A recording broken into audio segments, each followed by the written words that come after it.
प्रश्न 153।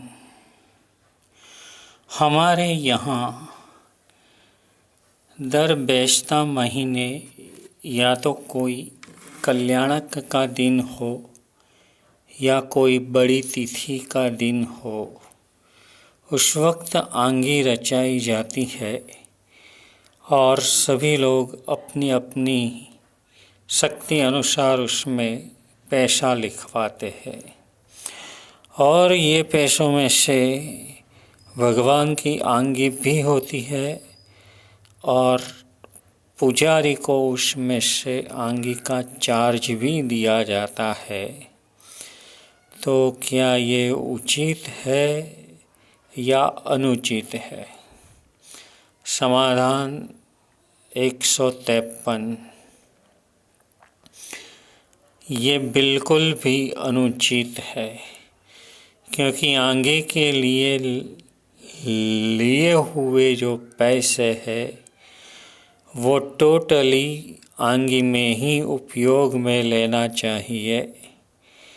एक भी पैसा उसमें से पुजारी को नहीं ही देना है।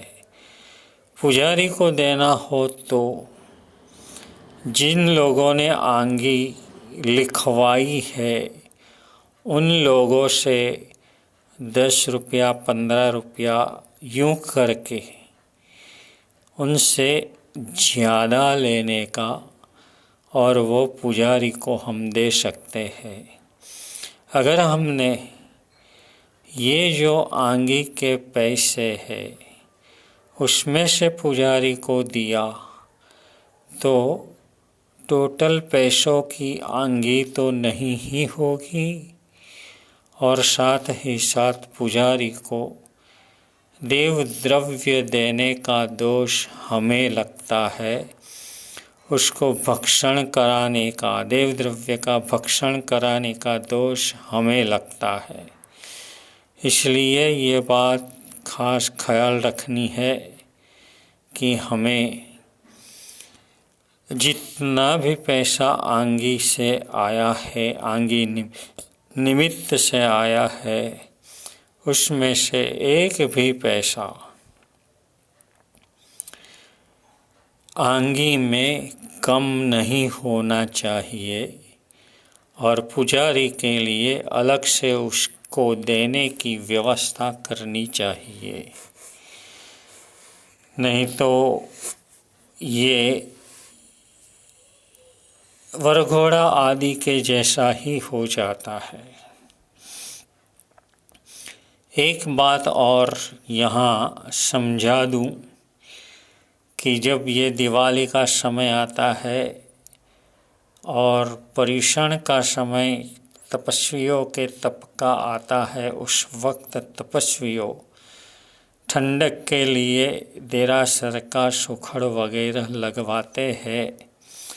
वो देव द्रव्य के उपभोग का दोष दोनों को लगता है। इसलिए देरासर की एक भी वस्तु का उपयोग हमें न तो ठंडक के लिए हमारे ललाट में लगाना है तपस्वी को और न तो चौपड़ा पूजन के लिए ये केसर ले जाना है।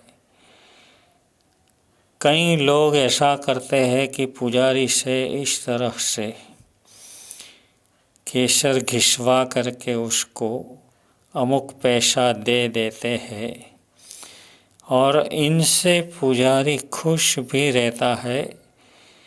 इन दोनों में केसर घिसवाने वाले और घिसने वाले, इन दोनों को कोई भी दोष लगता है या नहीं लगता है, इनके साथ कोई संबंध है ही नहीं। इसलिए जो भी वहीवट करता है, कार्य करता है, उसे खास कड़काई से पुजारी को बोल देना चाहिए कि ऐसा कोई भी केसर वगैरह किसी को भी देना नहीं है। केसर ले जाने वाला तो पुजारी को जो देता है वो उसको बख्शिश के रूप में देता है, मगर देरासर में वापरने के लिए आया हुआ सुखड़ और केसर वो तो उसमें से ख़त्म ही हो जाता है। और ये देव द्रव्य भक्षण का दोष जिसने भी ये केसर घिसवाया उसको लगता ही है। अगर किसी ने ऐसा कुछ भी कराया हो, करवाया हो, उसे बहुत ही समझ करके ये पैसे भंडार में जमा करवा देना जरूरी ही है, अथवा तो किसी को भी कहकर ये भंडार में डालना चाहिए कि ये मैंने इस तरह से केसर घिसवाया था, उसका पैसा है। या तो वहाँ से पहुँच रसीद फड़वानी चाहिए, यानी कि रसीद ले लेनी चाहिए ताकि ये दोष से बच सके। ये तो बात हुई कि हम पैसा लेंगे और उसमें से हम उनको बचाएंगे, मगर देरासर की चीज़ों का उपयोग ही करना नहीं है। और हमें अलग से केसर वगैरह लाने का है। जितना केसर की ज़रूरत पड़ती है उतना केसर बाहर लेने जाएंगे नहीं मिलेगा, बहुत ज़्यादा पैसा उसमें देना पड़ेगा क्योंकि ज़्यादा लेना पड़ेगा। इनके बजाय यहाँ पर बहुत अल्प पैसे में वो लोग काम करवाते हैं, वो भी तद्दन अनुचित है। तो ये खास ख्याल रखना है।